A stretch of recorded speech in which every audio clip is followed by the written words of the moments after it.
Hello and welcome everybody to today's webcast. This is a SMPTE webcast and it's a special sponsored webcast. We have several guest speakers with us today. The topic, as you may have seen in the pre-roll, is high performance cloud native real-time media management workflows. And it's presented by Iconik, Suite Studios, Backblaze, and Chesa. We will introduce your speakers just momentarily. This is going to be a fairly practical uh, presentation, especially towards the end, but a lot of important information that you'll glean from each of the speakers. I do have some housekeeping. I do want to recognize Backblaze as the sponsor for this webcast. They have helped put this together and they're leading the way. But I also want to thank our other speakers from Iconik, Suite Studios, and Chesa. SMPTE's Media Technology Summit 2025 is happening in Pasadena at the Convention Center on the 13th and the 16th of October.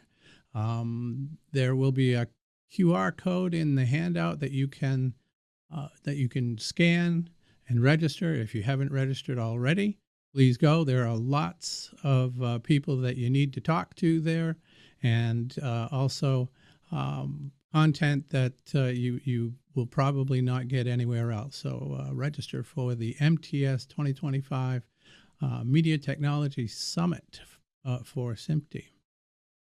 In November, there are 3 courses, instructor-led courses actually, that are coming up. And on the education page of the SMPTE website, you can register for high dynamic range. Another course is Understanding SMPTE SD2110, and a very popular course.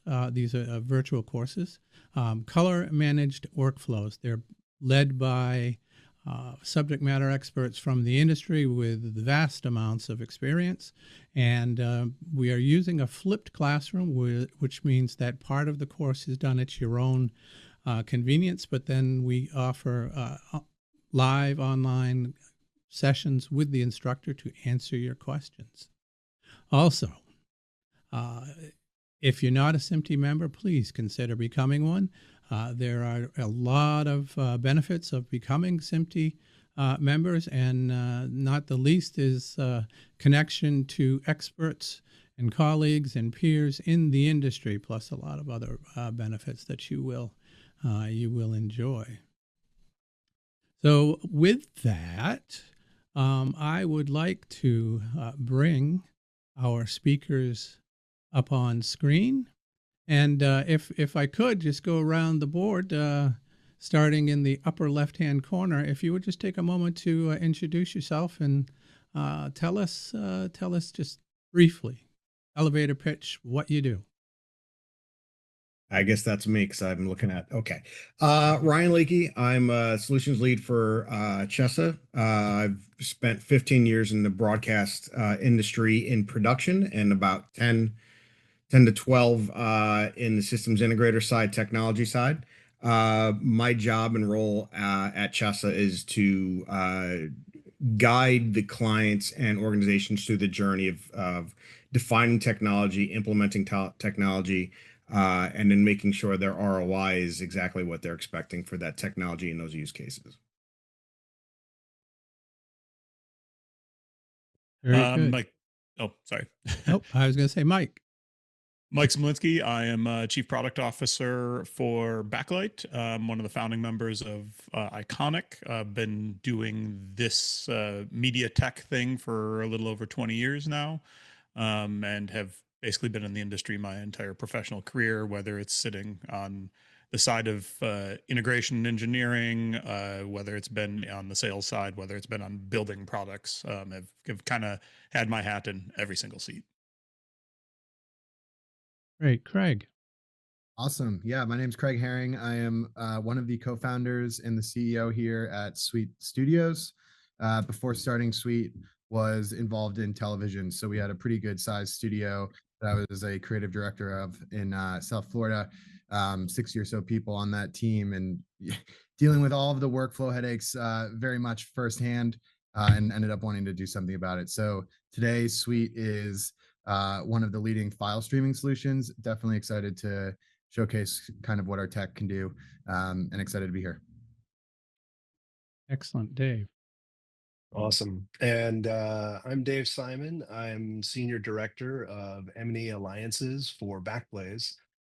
I've been in the industry for about 25, 30 years or so, starting sort of at the end user at the client side, where I was Director of Engineering for Current TV. Spent the last decade plus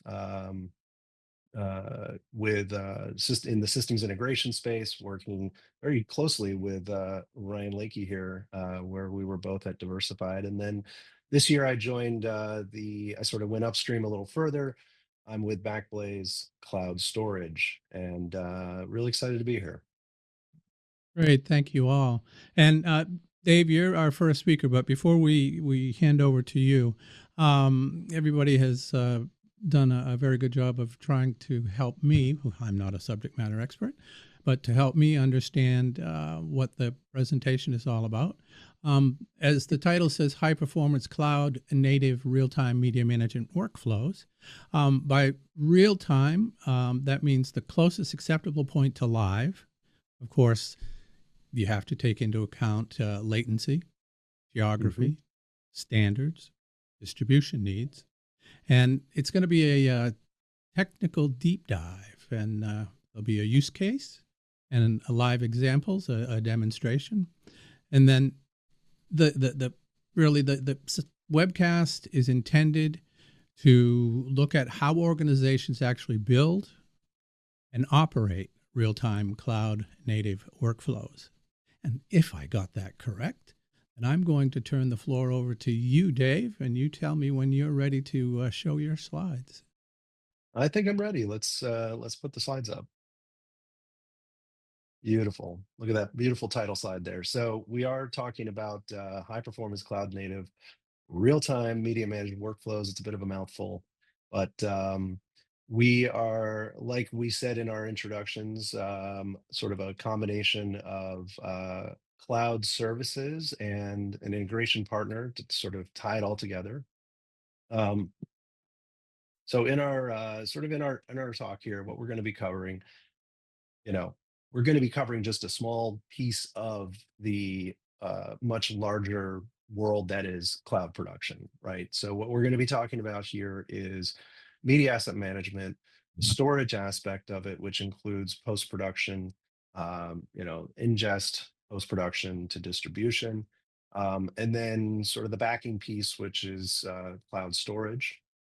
Um, and from a sort of approach standpoint here, we're going to be covering the process that we take to build out an end-to-end solution. So from requirements gathering, we're going to be looking at workflow architecture, interoperability of the pieces here, and then we're going to be talking about case studies where, although we can't name names, we're going to be talking about how our three technologies work really nicely together, where they work well together, where where this fits in the market nicely. And for sort of the outcome or the goals here is we're focused on predictable latency. Um, anything over the internet here, when dealing with cloud workflows, there is going to be inherent latency, right? So we want at least to be able to predict that latency is important in being able to accomplish real-time production. Also talking about strong governance, strong governance from a design aspect, from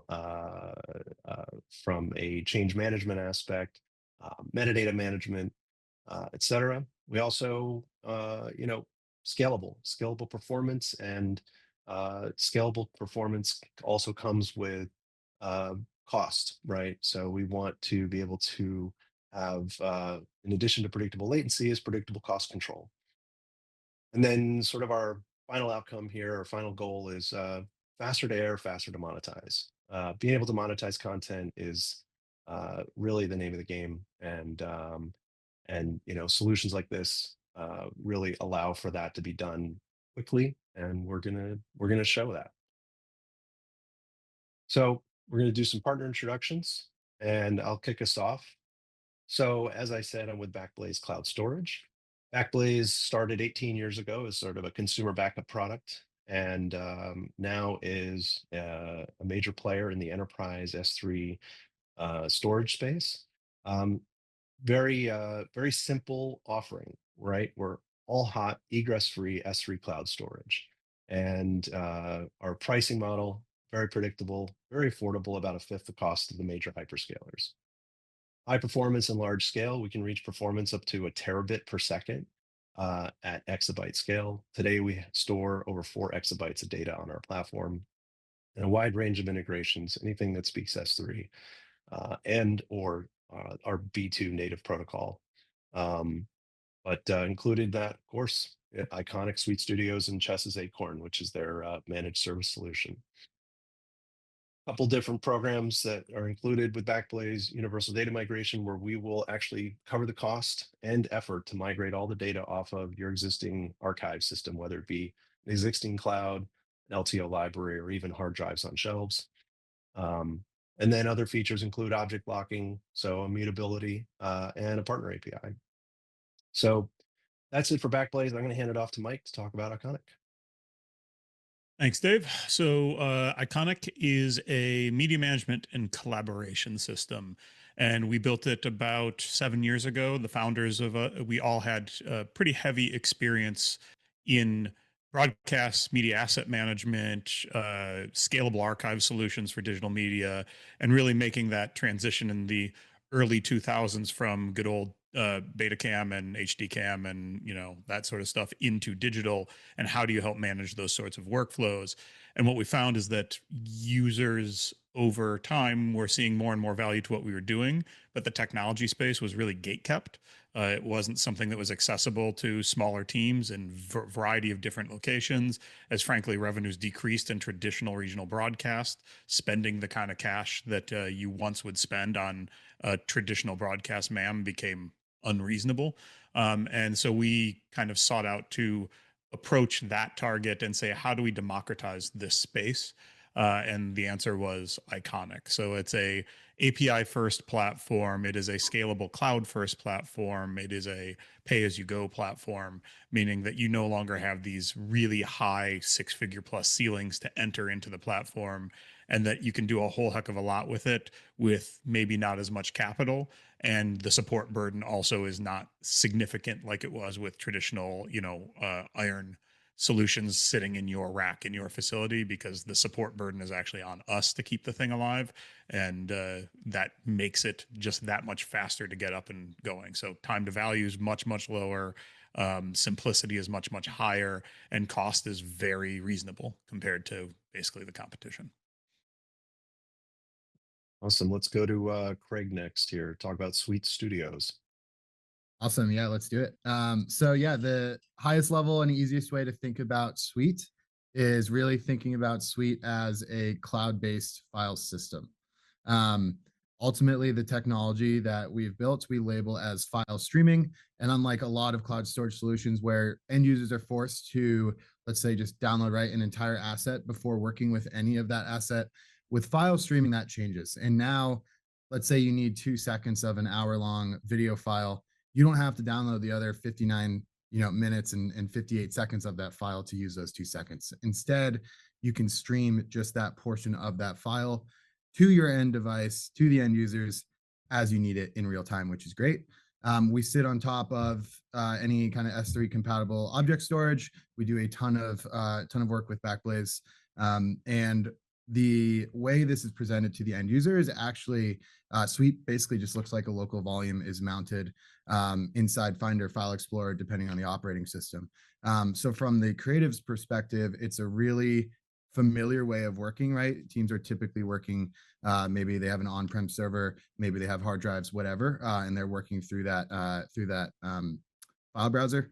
Very, very similar. But the outcome now is you can have terabytes or petabytes of data stored in object storage and you don't have to decide what are we moving locally, how are we transferring this stuff. Instead, those users can just stream the parts of the files that they need in real time as they need it. Some of the magic behind the scenes is there's a lot, but one of the big ones is just how caching works with Suite. One of the things I'd like to call out at this point is it's kind of a tiered approach. So every user has their own kind of individual cache that allows them to store some of the heavier parts of the files closer to home, right, to just speed things up.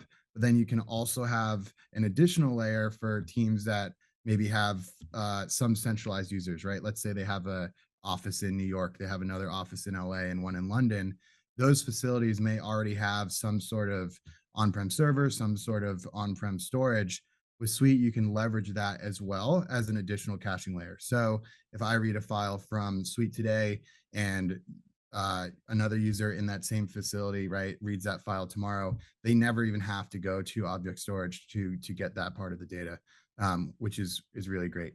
I will go over a demo in terms of how things work, but I'd say from the highest level, we allow teams to really keep their media centralized, and the goal of that is really just spending as much time as possible actually creating and doing the thing they love instead of hunting down the right versions of files. I was just going to say, what's really amazing about Suite before we go to Ryan is that there is no transcoding here. It is the native files sitting in the file system. It is pretty magic. So anyway, with that, let's go to Ryan Lakey. Thanks, Dave. So as an integration partner, we really focus on the entire landscape of the technology our clients need. And that's end-to-end architecture. That's understanding maybe even a phased approach by which workflows or use cases need to be ported to the cloud or need to remain on-prem or in a hybrid, right? We have to define the use cases, define the workflows, and then implement those in a systematic manner that actually helps the client onboarding for their staff, because user adoption is an underrated thing, right? If users don't use the technology, they find workarounds, and then your ROI isn't what it should be. With that being said, we help define the metadata modeling, workflow orchestration, how it works, how it interacts. We provide, if there's not connection, we provide connectors, and that's all in Acorn. Acorn is a managed service by Chesa. It is, think of it as if you had your own private IT team doing your managing your tenancies. This is what Chesa can provide as a service. We obviously partner with IT teams. We partner with different cloud service providers, but we can help facilitate the gaps in some of the personnel that organizations run into, maybe if they have different sizes or different focuses or don't have that a third party to do that for them. We can be that third party. So that obviously, again, for middleware integrations, if we have connections, connectors, we can provide those, or even define and build those so that your technology can work in collaboration. Change management, obviously, changes, as any organization knows, is a very large concern.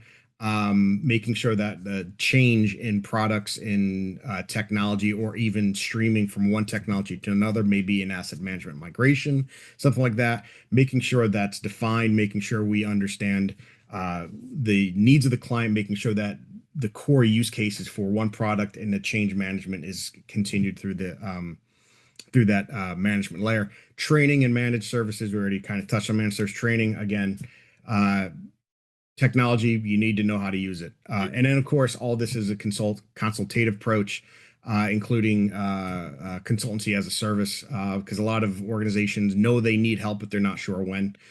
So we come in, we partner with our clients and our different partners to really help understand the entire process, but actually help planning and defining all those little nuances that can help technology be a success in the workplace.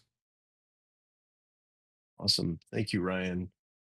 Okay, Ryan, it's you're still on deck here. We're gonna take you through, or Ryan's gonna take us through sort of the head end, before we get into the technical nuts and bolts here. Right. So for use cases, I mean, they've at the core, have really been the same for since I've been in the business for about 25 years. We still have to get content in. We still have to process it, organize it. We still have got to add some type of annotation to it. Maybe that's in a metadata model or in an asset management play. Maybe it's a folder structure. We've got to collaborate and we've got to distribute it. We've got to get it out the door so the bills get paid, or we've got to get the content to our audience, right? Our audience is a big part of our use cases and how they actually acquire the content for viewing. So with that being said, those challenges or those problems that you have, the core of it's the same, but how we address it, the technology, the solutions, that's what's changed. How we produce the content, how we actually look at content about optimization, especially like workflows are globalized, right? But the technology is still localized in the sense you still need to have the file being able to be accessed by a specific person. So take Suite, for example, you still have that caching or even a team caching where they're accessing part of that file because it's streaming for editing purposes, right? So you do have the globalization where that file can potentially live across the country. I'm noticing I'm glitching here, so I apologize if my video is not. You're back. I'm back. Okay. Hopefully you didn't lose the audio. Nope. So what you have is the ability with the underlying workflows to really still address the same use cases, but actually then optimize them. We optimize them in various methods. But the first thing we do is we define what real time means, because for every organization, real time is different. For a broadcast news industry, real time might be 7 seconds from live, right? From happening now, but maybe a sports team that's 30 seconds downstream, that's still an acceptable latency for them. That's still real time by their definition, but it's not the same criteria. So we do have to define for every organization what real time means for them, what those acceptable latencies, and there can be a lot of different things to inherently affect latencies, geographic location, video standards, all the different things about it's the different systems, how they talk to each other. But we still have to understand what the latencies are to then be able to address them. Metadata and interoperability obviously is a larger topic. Single source of metadata, having the structure to be able to track metadata across systems so that the systems can actually talk to each other with pertinent information. Cost, performance, and reliability balance. That's a large topic, because the first thing we like to do is do file management, where we actually optimize and cost for storages, right? Storage tiering, knowing where the file should be, how it should be accessed. Data at rest should be at a lower cost than data that's not at rest, or even data that is needs to be archived in long-term archive because it's not going to be used for years, but maybe keeping a proxy online so that it can be referenced or maybe even scraped by AI, right? Where are your cost performances? Where's the reliability? And having that balance, because you don't want to have systems and functionalities being a budget drain that should be optimized and maybe be a cost savings, right? And again, going back, that work from anywhere, that workflow globalization. I'm in Arizona. Our panelists are from all over the United States here. We have audiences, probably watching this webinar from all over the world. 30 years ago, that wasn't really possible without satellites. So, our globalization is broadening. The way we're doing technology is broadening, and the way we're collaborating. We'll show you some collaborative workflows with some of the technologies that are on this webinar. But that localization and the globalization of editing, distributing, bringing content to different audiences in a specific real-time or manner is really that gets the ROI, right? One thing we try to do with any organization is identify the pain points and constraints. Where's your workforce? Where is the production? Especially in this upcoming year is going to be an Olympic year. Obviously, there's going to be production at the Olympics, but where are the editing teams? Where are the editors or the producers that are logging? Where are all those resources? Are they all in the area that is the Olympic village? No, they're not. They're across the globe. They're in different facilities. How we address that technology and how we get those users to basically have job performance is by understanding the technology to be able to optimize how they work in that sense. Those turnaround times, distributions, again, the audience is a very sometimes overlooked point of when we're doing workflow globalizations, because everybody's looking at producing the content, but viewing it obviously is a very large concern, especially with CDNs and different technologies, to be able to cache that to the local user, local audience. One thing we do to basically address those topics is by defining each use case, right? Defining the use case so we know those use cases and how they're supposed to work, defining how they work now so that we can take, again, those pain points, re-optimize those, understanding the workflows and the user stories, right? What is the end goal? Again, with the pain points, you have to understand the technology bottlenecks. The connectivity to the cloud can be a bottleneck, even though we've got great technology in the cloud. And again, identifying the technology for each particular workflow, how it's going to be used, how it's going to be configured, weighing the feature sets and grading the solutions, because there are, and I apologize for this comment because I'm sure somebody will argue with me, but every single manufacturer develops their content for their audience, right? But everybody's audience isn't the same. So, right, we want to be able to look at that in a holistic sense and say, all right, what is the solution now? What is it going to with a roadmap? How do we apply that to the client's needs so that we make sure that the client's end goal is fulfilled as fast as possible? Yeah, because everybody will tell you their solution is the best thing ever known to man. And it can be, but again, feature sets differ from product to product, even though at core they do the same thing, right? What that does is allow you to define the entire system, and then how that system is engaged, how that system is then translated to the end user, and for training. All those topics, those requirements need to be defined, especially in system requirement gathering for any type of product or any type of use case. Right. What defines a well-crafted solution? Anything that improves response time for getting content to air, getting content in. Obviously, that can be one of the benefactors. Work from anywhere, that globalization. Does it support globalization? Does it limit globalization? Some technologies are not cloud native. So again, being able to port to the cloud and being cloud native, different technologies like Kubernetes or Docker, taking advantage of that elastic compute in the cloud, allows for that technology to spin up and broaden and spin down when not in use. Some technologies that are not cloud native, that workflow host, there's only one workflow host and that's it. It's not able to expand like that. Having that single source of truth where you have a overarching system that understands all the peripheral technologies and is extracting data, but also collecting that data for referencing. That's even great for doing any type of user interface for metrics to see custom reports of what workflows are fast, what workflows are slow, what are the transcode times, all that information. You need a single source of truth for that. And we talked about elastic performance already, but that also goes into cost predictability, right? Because we can spin down when not in use, spin up at scale. Having resilience in design, high availability, down is not, as somebody once told me when I was in broadcast news, 99.99 is not good enough.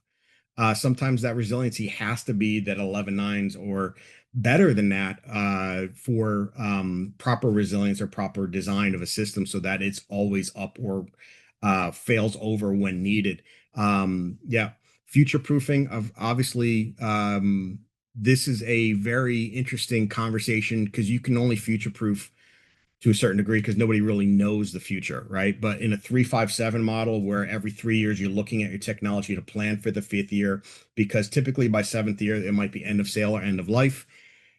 Great strategy. It allows you to keep doing tech refresh and having simplified operations for easy adoption, user training, and then your ROI. How is that monetizing? How are you getting your business savings, or how is that technology improving your business? Is all one of the well-crafted solution topics that it needs to be addressed in at one of the discussions. Okay, awesome. Thank you, Ryan. Let's so just sort of overviewing what we've been talking about here.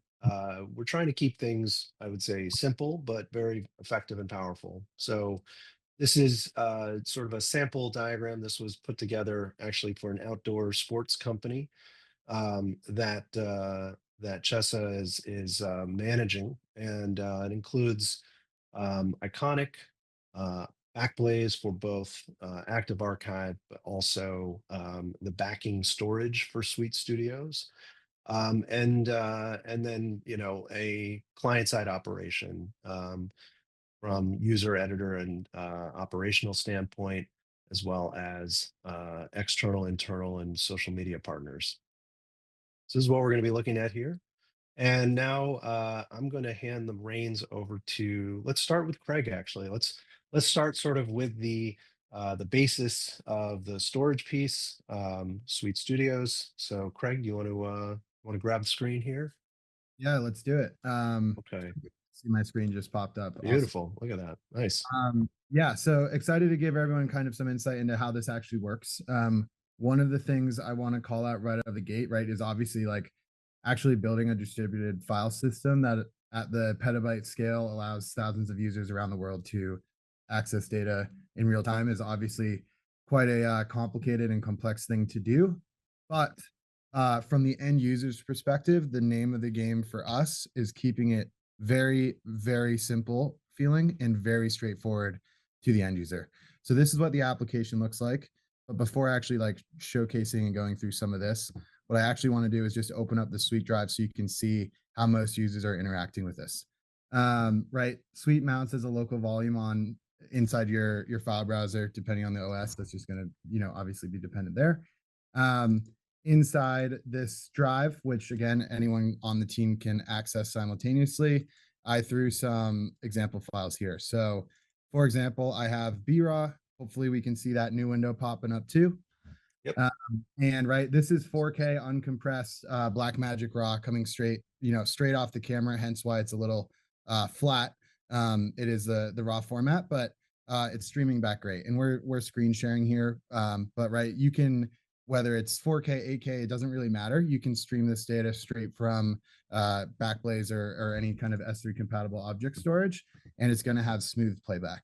And right, every user on the team. So if I go to this team settings here in the application, you have control into what users on the team can actually see and access within that drive. So if I made this like user just for example purposes, right? Adam in this case only has access to this specific directory inside the Suite drive. So if he goes to Suite, he's not going to see any of the other folders. He's going to just see this. But what's kind of beautiful and nice about it is from a file path, from a structure perspective, everything's consistent for all of these users. So unlike a lot of solutions where you run into issues with things having to relink, media going offline, etc., that kind of inherently goes away with this kind of system because everyone is truly accessing the same version of the file, with the object storage really being that source of truth for that. So let's go through just a couple other things. So managing the team is really easy. You can do it with users or groups. So you can say, hey, I want all of these 20 users, 50 users, whatever, to share the same kind of subset of permissions. From a cache settings perspective, also pretty straightforward. You're going to set up, pick a location, allocate some amount of size to that. Most users are typically using some sort of SSD for this location. And then there's two kind of ways this works. So as you're streaming data from object storage, Suite's going to intelligently, and we call it on demand, intelligently cache that data that's being streamed. So the next time you ask for it, it's not going to have to go all the way back to object storage and get it. Instead, it's just grabbing it from the cache. You can also, though, instruct Suite to pre-cache. So let's say you're a creative end user, you're traveling on the road, maybe you're on a sports team, you're traveling somewhere, maybe you're going to be working on a hotel network or something, and it's going to be much slower than what it would be at the studio or office. With this, you can actually instruct Suite, hey, I know that in a week, I'm going to need access to all this, raw data that's living inside some folder. I can actually pre-cache that so that when I do need it, it doesn't even have to go to the cloud at all, which is really nice. The last thing I'll talk about before handing over to Mike is basically every version of every file that's uploaded to Suite is let's say Suite's aware of those versions. So what's really cool is, unlike a lot of systems or other systems where there's some sort of snapshot kind of recovery, right? Maybe it's once every 24 hours or once every 2 days or something like that. With Suite, you can actually mount, by default, it's 7 days historically, but I can go down to, it's actually down to the second. And I can say, hey, I want to mount the the version of Suite and exactly what that drive looked like at that exact point in time. You can mount that version. You can recover any sort of maybe files that existed exactly at that point in time to the modern day current active version of Suite, and then you can just unmount it. So it's a really good way of, oftentimes it's just accidental things. A user renames something and doesn't tell the team's looking for it, that kind of stuff. So yeah, really, really straightforward. And at this point, I can pass it over to Mike, who I think has Premiere open with Iconik, and can also just showcase like some files on Suite in Premiere. So it should be worth, before we get into Mike here, it should be worth that all four of us are in different parts of the country. And all four of us can share the same Suite volume as though we're connected to a local NAS. And so I'm in California, Craig's in Denver, or excuse me, Boulder, Mike's outside of Detroit, Ryan's in Phoenix. So using the same media volume as though we're all sitting in the same room together, let's hand it over to Mike. So what you'll see is that, much as to what Dave and Craig said, I have the exact same volume mounted on my machine right now. Here it is. We're taking a look at it. And what I've actually got is an Iconik storage gateway watching that volume. And an Iconik storage gateway is a piece of software, runs on Mac, Windows, or Linux, and it can index file systems regardless where those file systems live. So for a real quick example here, I'm going to show you a very quick and dirty diagram of what like a real world environment looks like with using these tools.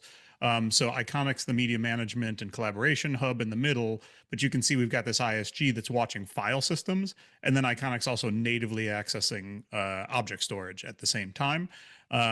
We also have clients. That's where I am. I'm on-prem in my house right now using an NLE or any sort of tools you might want. But you can have other tools, obviously, talking to these various different access points. So you can see I could have a feed recorder over here, a telestream, a high scale, something along those lines, writing natively into Suite, being indexed by Iconik. Simultaneously, you could have stream recorders, handling digital feeds directly to object storage, and then using digital clipping solutions like something like Wild Mocha that's in the Backlight, ecosystem to draw down on that.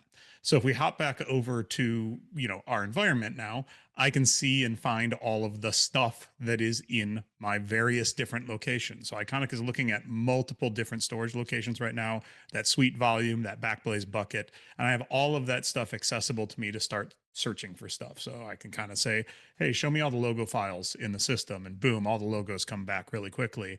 And what you'll notice is that in some cases, yeah, logo was in the text, but in a lot of other cases, it wasn't. So in the Suite Racing team and this Iconik Ember, and that's because of custom metadata. Those assets have metadata on them, and in this case, you can see it's actually been tagged with the keyword logo. So you have searchability above and beyond just standard file system naming conventions. You can get really deep to build out these really rich schemas to extend out your searchability. And you can do that with standard metadata like this, but you can even use things like AI to start extracting that. So like, for example, I can take a look back in my system here and say, hey, find me every time somebody said the word NFL, and boom, through transcription, I get content back, and I can go take a look really quick at one of these clips.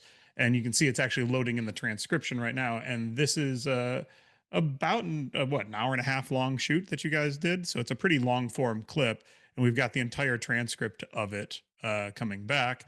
And I can go and say, hey, find me all the times where somebody said the word talking, click on it, takes me right to that location. So finding content in the system is really tantamount to what the value of Iconic is. In addition to that, I can now take that and make range markers. And you can see I can do that by just highlighting in and out points, but I can also say, okay, let's drag a statement and that marks the in and out for me. And then we can use that to do things like make commenting and say, use this in the edit, right? So regardless of where that storage actually is, where the original high res is, this is just a web app that's accessible to anyone, anywhere, fundamentally. And Iconic makes it easy for people to share, see, visualize all of their content in all of the various different buckets that they may have across all of the different storage infrastructures they may have anywhere in the world. So pretty big, pretty wide solution there. Now, what we'll do now is hop into Premiere, and you'll see I actually have the exact same functionality right here native in Premiere. I have a panel that is available, and I can do the same searches as I did before and get the same results. No difference there. So I have a project open here, and all this stuff is on Suite Volume right now. So you can see I'm just scrubbing through it, no problem, editing like I normally would. I want to spice this up a little bit, so I'm going to say let's search for that, and then I can open or get the proxy for that and add it into the timeline. Or I can say, you know what, I want to add in these three logos, and I can open the asset. So depending on what you want to do, you can choose the different various types of data you want. You can see I'm actually downloading all of those because those didn't live in Suite Storage. They were in our archive in Backblaze. I downloaded those from Backblaze and immediately brought them into the project. And as a user, I didn't have to think about where that stuff was. I just kind of said, hey, that's stuff of value. I want to throw it in. And then here are our files. So now I can take these and kind of like add them to our edit, right? Throw that over there like that. Boom. So now we've got some logo overlays for our content here. So now what I'm going to do is take this sequence. So let's go to our racing timeline, and I'm going to export it. So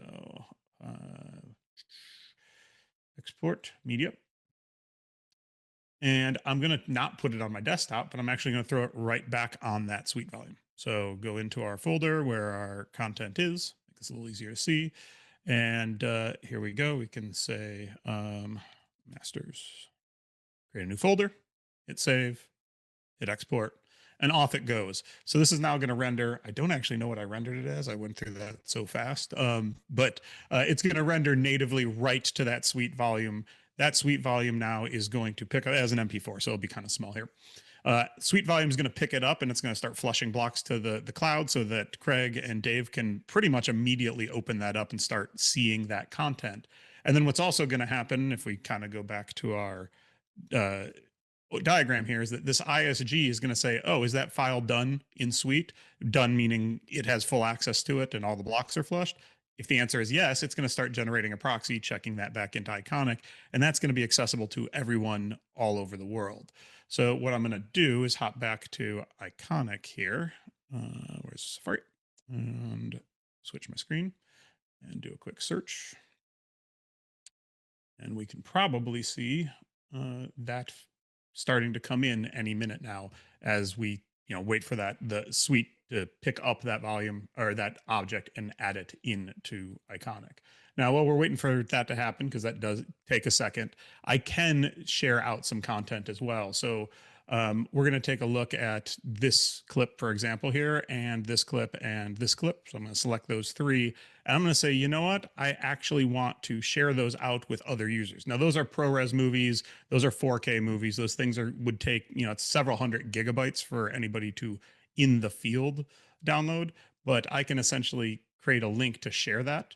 And I can share this with anybody anywhere in the world. Copy that, and I'm just going to open it in a new browser window just so you can see what that experience looks like. So now I've got a very simplified user experience here where I can kind of thumbnail over these, but I can also go into those particular clips. I can scrub back and forth. I can mark ins and outs with my INO keys that we all know so well. I can even decide to draw on the frame, so I can go to my annotation tools and then make markers and say, can we freeze it at the peak and do a black and white for emphasis, right? And now we've got time-based commenting and markers that we can play back and see exactly that range that we talked about in that anybody in the system can start to see that and interact with it. So what Iconic really does is it becomes the glue that is accessible between all of the various different systems, and it can become that single pane of glass at which you can see all of that content coming in, choose where it goes out to, and do a vast variety of things from storage management to finding things to automating things.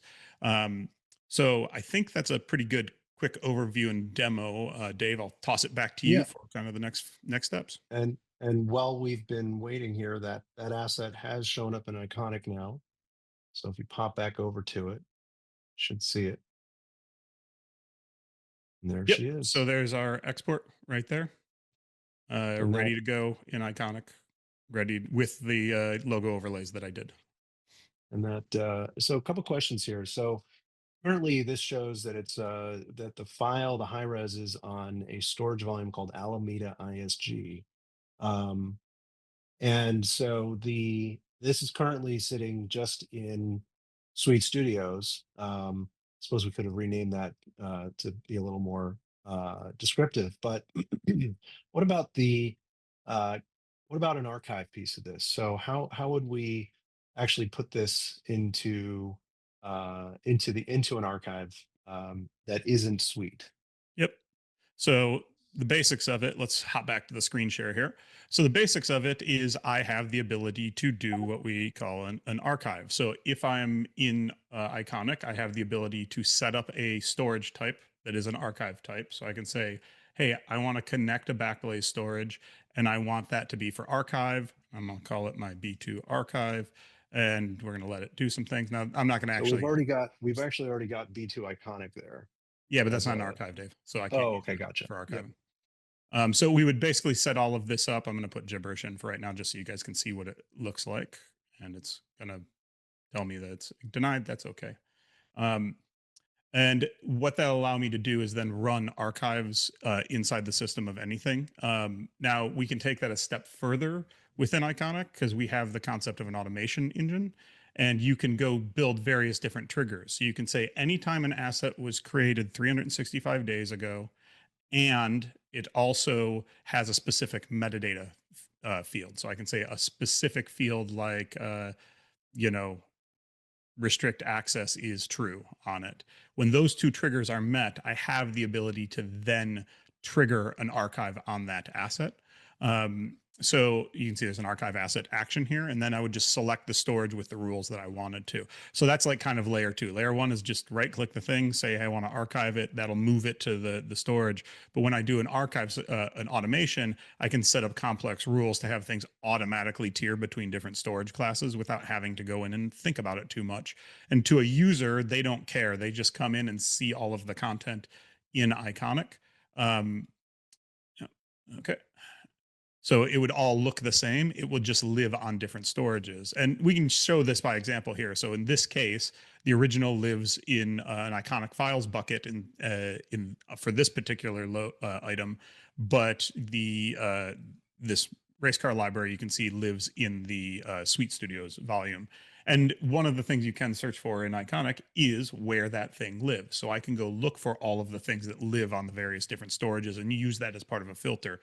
So if I know I'm in the height of an edit and I want something fast, I could say only show me stuff that's on the that and only show me stuff that has B-roll in it. And boom, look at that. I got B-roll back that I know that I can natively access in Premiere instantaneously because it's on the Suite volume.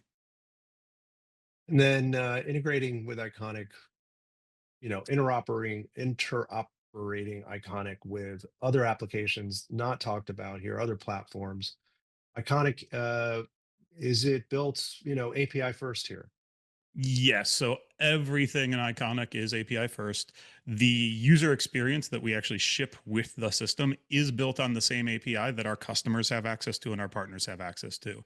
So there's really absolutely nothing in Iconic that you can smell, touch, see, and hear that you can't actually choose to manipulate yourself or our customers can manipulate themselves, or our partners can manipulate themselves with that API. And we're very open to partnership integration. We try to really kick that door wide, because we really believe that if we focus on our core value proposition and let others focus on their core value propositions, the ecosystem is much richer than trying to own everything, which was the old broadcast mentality of like you had to buy manufacturer ABC, and if you wanted something cool from somebody else, well, tough luck, they wouldn't support it, and you just had to brick on another 100K to use their Yeah. version of it, which was inferior to something else. Or it would be very limited access. Yeah. And then of course, being API first, integration partners like Chesa and Ryan can tie other tools into this very easily without having to go through a whole lot of leaps and bounds. Yeah, I mean, our philosophy on that is really we want to focus on solving 80% of the problems for 80% of the customers, right? Mhm. And we want to do that really, really well. And we want to leave the door open for everyone else to solve the niche problems that exist in various different markets. So Iconic is a strong tool in broadcast, but it's also strong in post. It's also strong in marketing. It's also strong in brands. It's also strong in manufacturing. Yeah. We see video being used in a wide variety of markets, and the core use cases around media as a communications methodology and creating that media are relatively similar across all of those. And then there are very specific corners that we're not going to go down, but we will partner with companies that have chosen to focus on that core market. And we really want to make their tools sing in that market and give them all the tooling they need. Awesome.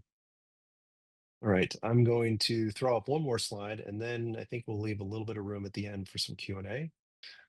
So, when we're putting together systems like this, we always want to plan for growth and infrastructure, for growth in both infrastructure and the data schema itself, right? You never want to paint yourself into a corner. Um, and then, distribute compute appropriately, size your cache deliberately. These are all sort of like best practices, as partners like Ryan or any of us really in conversation want to emphasize, right? So modularity, both in your workflows and your design, very important. Again, so you don't get into that sort of monolithic architecture where while it works really well, sort of that's the, as Mike was saying, sort of the old way of working, right? And of course, cost guardrails, right? All of us are very cost conscious. I would say very modern approaches to SaaS type of models, where pay as you go, affordable, very transparent, very visible, transparent pricing structures. So you don't get the bill at the end of the month and being like, whoa, what happened here, right? Um, and then as we were talking about, an API first approach, we want to be able to tie everybody together so you're not locked into a single vendor solution. I think one of my favorites here is automate the boring, right? If we can automate the boring, if we can make it, uh, I think that applies to everybody here on the call. Obviously, Mike with Iconic here showed their new automation engine, but extend that further into Suite, automating the shipping of drives. You're going to have to ship drives now. You just drop your files into Suite, and everybody has access to them instantaneously. And then last but not least, everyone's favorite is change management. As painful as that can be, it is probably one of the most important pieces of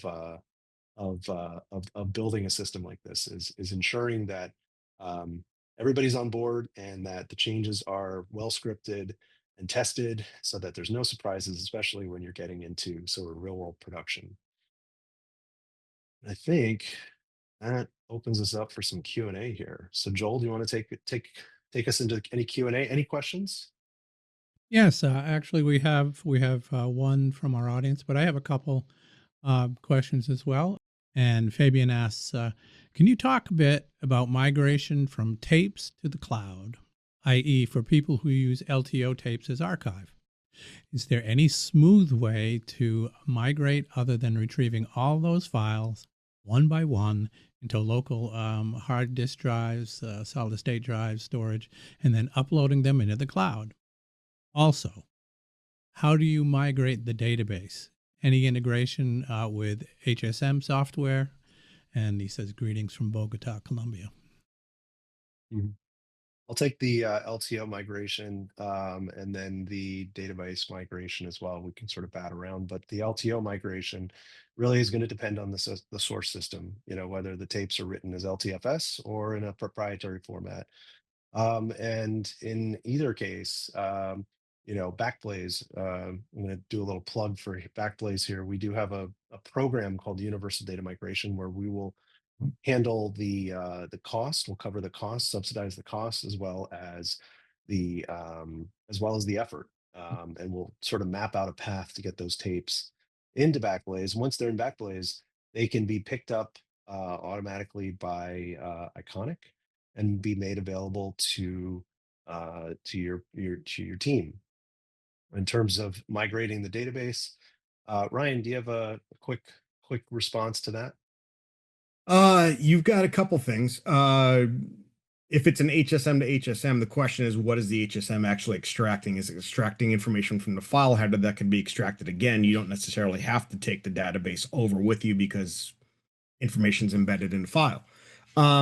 With an asset management platform, that gets a little bit more tricky. You have hierarchical data structures for each. And being able to have an asset identifier becomes a little tricky as well, especially when you move at locations, or what you don't want to do is rename the file when you're moving storages, because then how do you link everything back? There are a lot of ways to do it. Interesting enough, I'm going to counteract that question. We just had a client who decided they wanted to get all their data to the cloud for the archive, but their future archive copy too, because they already had the infrastructure, went back to on-prem, which was a little bit trickier because they had an asset management system. It was Iconik. Iconik integrates with cloud structure. So we created with API calls, basically a service that actually communicated to Iconik when anything was archived, made a copy, brought it from that copy back to an LTO, wrote it on an LTO because that infrastructure, all that was already paid for. So their copy too is actually back to on-prem. So we do have instances where, yes, people are migrating from LTO to the cloud, but we also have people looking at their cost optimization, what's paid for, what's not paid for, how does that look, how does the file move, do we have to, how do we do all that? And some organizations are finding different ways to tackle that question. And it's not only just abandon LTO, it's use LTO more efficiently. So to answer your question, there's multiple ways. You do have to keep all your metadata and taxonomy as best possible, as structured as possible in an apples to apples scenario, because again, if you're using different databases, different platforms, the metadata might not be structured the same. But not a plug, but definitely look at any reference architectures or hire somebody that has done that before, because that can go sideways very quickly if you don't take into account the data structures and the file movements. And what you don't want to do is evacuate the LTOs, throw out the LTOs, and find out some files are missing, right? That's the worst case scenario. Thank you. Many, many, many years ago in the dark ages, I worked in change leadership. And there is one question about cultural and operational shifts. And the question is, what are the specific operational, technical, cultural issues that organizations face when they're transitioning cloud native workflows in live production? How do they address them all? Yeah, um, I mean, I think just like anything, the biggest thing you have to take into account is to not fear change. The fear of change is the death of innovation. And fundamentally, if you just want to do it the way you've always done it, but the old tech doesn't exist anymore, that's for a reason. There's not a market viability to doing it the old way. It's not viable for you to consider doing it that way moving into the future. So it's an openness to change. Generally speaking, that change is beneficial if you embrace it. But if you resist it, hey, guess what? It's never going to be any better than the way you're already deciding was better before you enter the picture. So I really, we have this conversation a lot, is that there are baby steps you can take. A lot of people come into a media management solution, a sharing solution. They're like, but I like my file system. And even Craig will tell you that once you have 6 million files in a file system becomes completely untenable. Not that it isn't viable, but it's untenable, right? So you start to need tools that can manage collaboration better as you have the capability to collaborate better. And I'm using it in the scope, obviously, of the tools that we're talking about here, but that's pretty universal across the world, right? There are tools that, I mean, we've been doing this broadcasting for a really long time.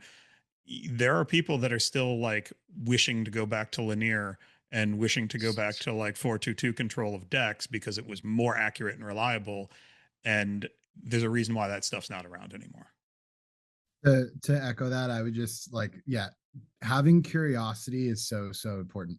And even if like oftentimes, right, it's a 15-minute call with a solution that maybe is interesting, maybe not, but if you can go into those conversations with curiosity, I can't tell you how many times teams hop on with us, and whether it's just looking at Suite or looking at Suite, Iconic, and like a handful of tools.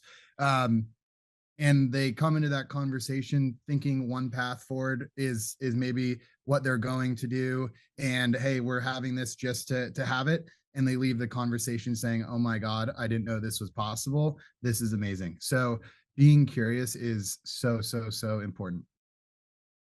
Agreed. Agreed. I think this will probably be the last question, if that's okay. But and obviously, security is an issue. Security is at the top of the list of priorities. Um, so the question is, what security protocols and are there that you see, you use, um, and what are their roles in a collaborative environment? I'll kind of take on this one. So security is really tied to the priority and value of the content itself. Working with some pretty large customers, some of their pipeline has very little security because the value to the added cost of security isn't actually worth it for them. That's not true for the entire media cycle pipeline. I mean, we also have customers that their security concerns are so stringent for certain types of content that, there are even corner cases where we're not even at the level and we're SOC 2 compliant, and we're, there's so many different like security protocols that we've got in place. So I think it's not so much about the protocol as it is the pipeline to delivery and the value of that security through the chain. Because if you start to really think about how security impacts things, is always a cost. And that does not mean it is not important, but it is always a cost. And if cost is a concern, then you have to value the depth of security against the value of the content, right? So social marketing pipeline of post-released and post-embargoed, media content, do you really need that to have forensic watermarking on it? Probably not, right? High-res distribution from a major tier one piece of content, hell yeah, you want that to be protected from the start to the end of that production process. So it really depends on what the content type is itself. The other thing I had a CTO tell this to me early when we started Iconic, and I thought it was pretty prescient, which was I used to run everything on prem and we were super focused about our security stack. And he said, if I thought that my team of guys working in an office in Arizona was better than Amazon that has 1 million customers with $1 billion in like monthly, or was it daily revenue? I think AWS is coming in at, and AWS is just an example. If my guys are better than them, then why aren't they working there? Mm. And so to think that, you can build a better mousetrap with just such significantly less resource availability is, I think, a bit of folly as well. It's a sledgehammer to tap in a thumbtack sometimes. Mm. Awesome. Thank you very much. And that will be the last question, I believe. And I would like to take the opportunity to thank our speakers, Ryan, Mike, Craig, and Dave. Um, you were jam packed with important information, and I think the demos were very, very useful to folks. So thank you for that, and thank you all for putting together the webcast. Thank you, speakers, but also thank you to our audience. It's sometimes not easy to take a break from the important work that you have to do, and schedules are full, overfilled, and these things, there are millions of them. So we do appreciate you being with us today. And I'd like to close with a personal sentiment, if you don't mind, and that is to please cherish every moment you have with your family, loved ones, and friends.